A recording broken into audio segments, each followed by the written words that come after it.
We were going to support smaller producers and makers. We don't exist in a vacuum, and we can't just, buy, food from, some so-called organic farm in California.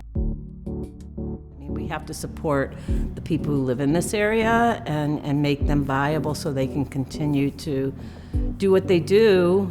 Everything you venture on, you've got to have some sort of promise to what you're doing and make sure you have that commitment. Or what do you believe in? I don't know. That's got to be the foundation for where you're going. By the very nature of supporting suppliers and supporting your staff, you're supporting your customers. They've been such an important part of this journey. There's so many people from the neighborhood and so many long-term customers and so many people who come back repeatedly because they feel like what we're doing is part of a bigger mission and part of a stronger view of what maybe the world could look like at some point.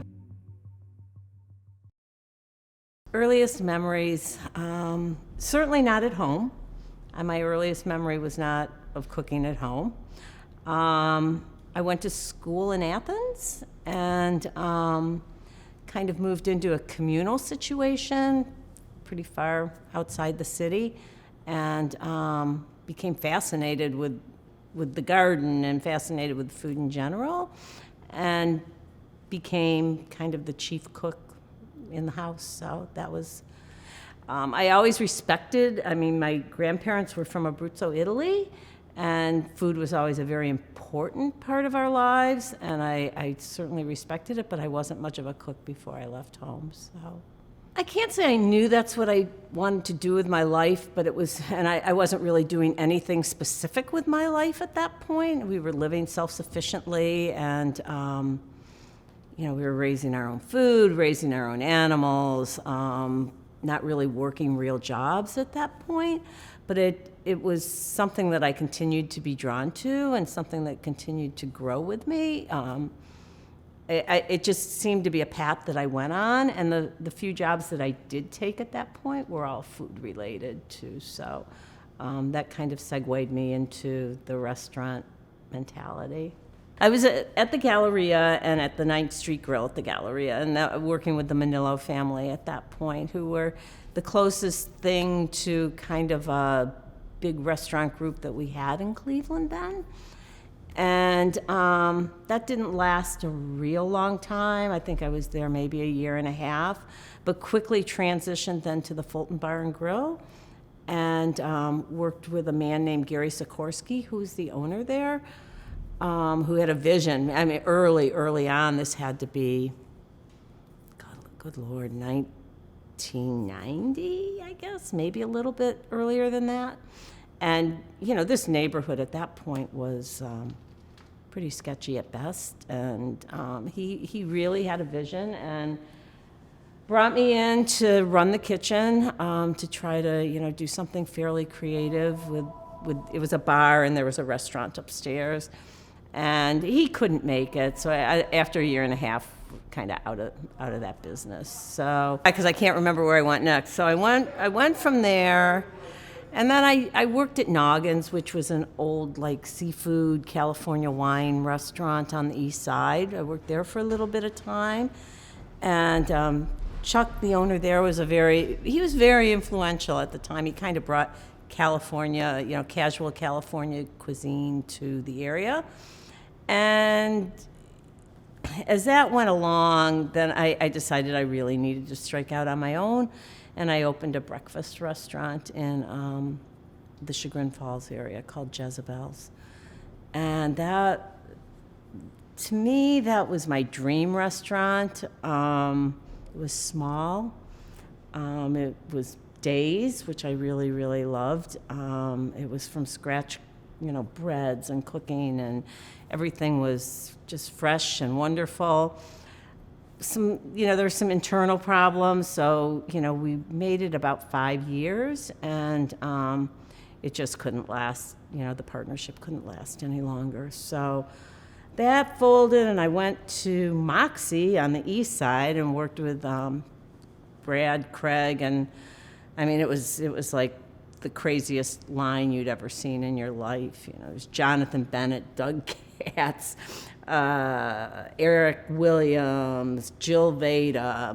I mean, it was, you know, it was kind of like, sort of like the future of Cleveland cooking or Cleveland restaurants at that point. And that was probably the craziest job I ever had. That was 400 covers a night, you know, just relentless beating every night, and no time to, you know, really gather yourself or, you know, have any type of creativity at all. You just kept pounding it out and pounding it out. But great food, well run, well received, but quite a change from Little Jezebel's into that kind of big boy restaurant situation. So I was there about a year, and then I was offered a job to sell wine and cheese at a store in Chagrin Falls, Chuck's Cheese and Wine. And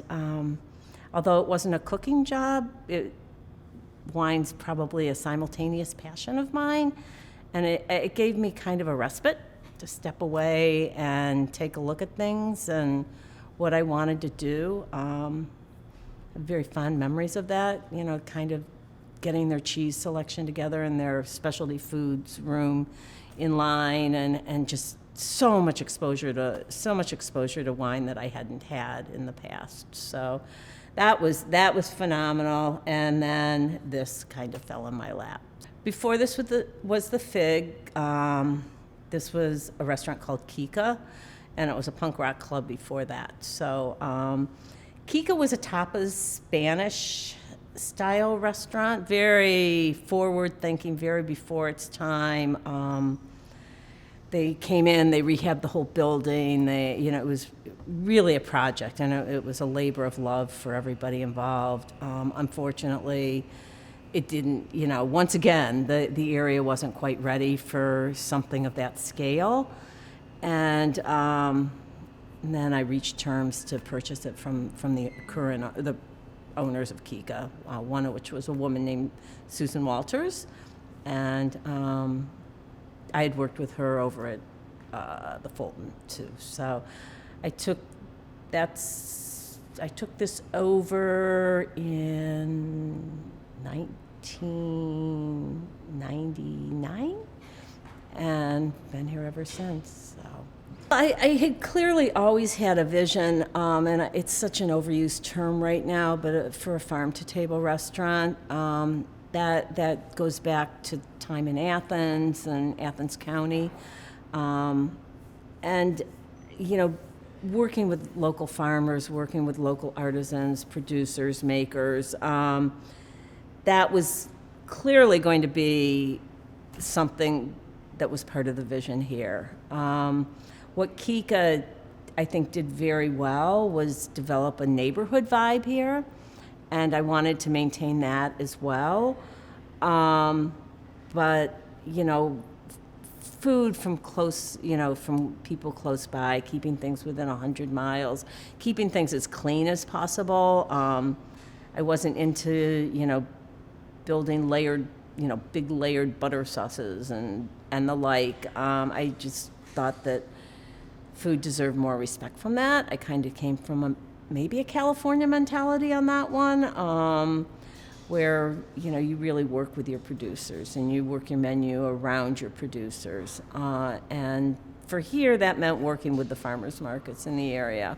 That was the easiest way to get that done, or the most straightforward way, I guess I would say. But that's how we built the menu, was, you know, seasonally. It changes very frequently with what we have available. Our resources for that have grown exponentially over the years, but initially it was pretty difficult. Kind of drove everybody crazy with that one. So it was, no, we can't do that. No.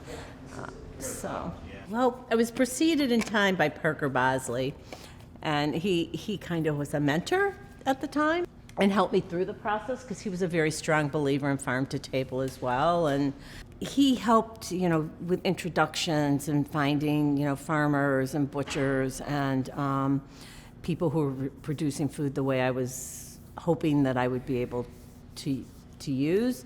When you talk about promise, and maybe you don't talk yet about it, but that was a promise I made to myself, and I made to the neighborhood that was the type of economic model we were going to have for this restaurant, was that we weren't going to support big business. We were going to support smaller producers and makers. And even though that's a more expensive economic model, I think it's an important economic model for people to understand that we don't exist in a vacuum, and we can't just buy food from some so-called organic farm in California. I mean, we have to support the people who live in this area and make them viable so they can continue to do what they do and be profitable at doing it. So, I mean, I was always taught a promise is a promise, and if you promise something, you deliver. I don't know that that's a concept I've always followed through on all that well, but it certainly is important to me.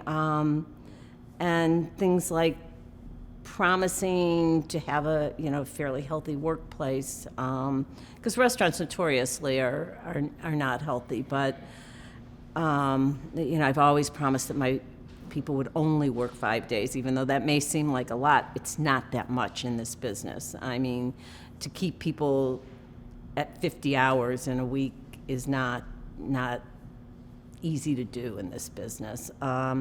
So that, I mean, I think that, everything you venture on, you've got to have some sort of promise to what you're doing and make sure you have that commitment. Or what do you believe in? I don't know. That's got to be the foundation for where you're going, I guess. If that makes sense. I don't know if that makes sense, but to try to identify what the lessons are. I mean, I think there's some very basic lessons about, life skills and organization and learning to manage emotions and learning to just be a sensitive, good person in the environment. This is an environment that you spend a lot of time in with people, and you become very familiar with them, and in some cases more familiar than your family, because the hours are so grueling and so demanding. I think that's the bigger part of that. Those are the lessons I've learned, are more life lessons and not necessarily lessons about being creative or lessons about cooking. I mean, cooking's just a daily lesson, but I think the life skills is probably the biggest one. By the very nature of supporting suppliers and supporting your staff, you're supporting your customers. I acknowledge I probably haven't mentioned them yet, but they've been such an important part of this journey. There's so many people from the neighborhood and so many long-term customers and so many people who come back repeatedly because they feel like what we're doing is part of a bigger mission and part of a stronger view of what maybe the world could look like at some point. But so supportive and just, I mean, I'm not a huge people person. It's not like I'm out here schmoozing with the customers a lot and, oh, how are you doing? That's not kind of my ilk at all. But I'm very aware, and I know how important they are, and I know how much they've meant to the growth of this business. And they've come back repeatedly over the years. So I can't say enough about our customer base. We're not the flashiest restaurant in town, but we feed you well and we take care of you, and I think that's an important part of hospitality. Pre-COVID, I mean, it's been a few years since I have spent like morning till night in the kitchen. I mean, from the time I got divorced, I kind of had to wear a couple hats around here, and I had to become pretty dependent on good people to help me run the kitchen. And that was, for me, the easiest, not the easiest, but the most comfortable component that I could bring in, that I could have a relationship with and step away from. So I've kind of been more like on a guidance, menu development, vision implementation. As far as hands-on cooking, I don't do that much of it here anymore, and I've kind of gravitated onto the baking end of it, which is just very calming for me and very meditative for me. But a day I would come in, I would, pull the dough out of the oven. We make our bread. We bake our bread every day. I would get that going. If there was something else that needed to be done, I would do that. Perhaps a soup, perhaps I don't know, some sort of special that we're working on. Most of the day-to-day menu stuff I am not responsible for, and I have to say that very clearly and applaud the people that are. Because I honestly don't think that's fair sometimes, getting all the credit for something that I don't think I deserve all the credit for. I think I deserve a lot of credit for vision, and I deserve a lot of credit for inspiration. And having a very clear view of where this restaurant is going and how it's going. But I can't take the credit for the hands-on execution of the daily menu here. So on our current menu, we have kind of old-fashioned Parker House rolls. So I'm going to make the dough for that this morning. And then I'm going to make a batch of biscuits. We're trying to get ahead for Easter. And our biscuits and gravy at brunch are like so super popular. We have a vegetarian version and we have a sausage version. So I'm going to start getting ahead on biscuits and then starting a poolish for English muffins too for hollandaise that we'll be doing. So it's a lot of pre-work right now for Easter brunch and brunch this weekend as well. So. But the Parker House rolls are for tonight, and I need to get that dough going pretty soon. So I'm a nervous Karen Small right now. Nervous would be a much better description.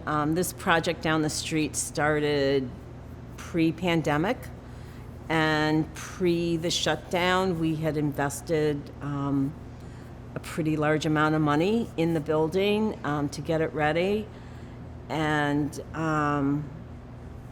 to be perfectly honest, this year, and I think I'm not alone in this, I think this year has zapped my creativity, and I'm feeling stressed creatively.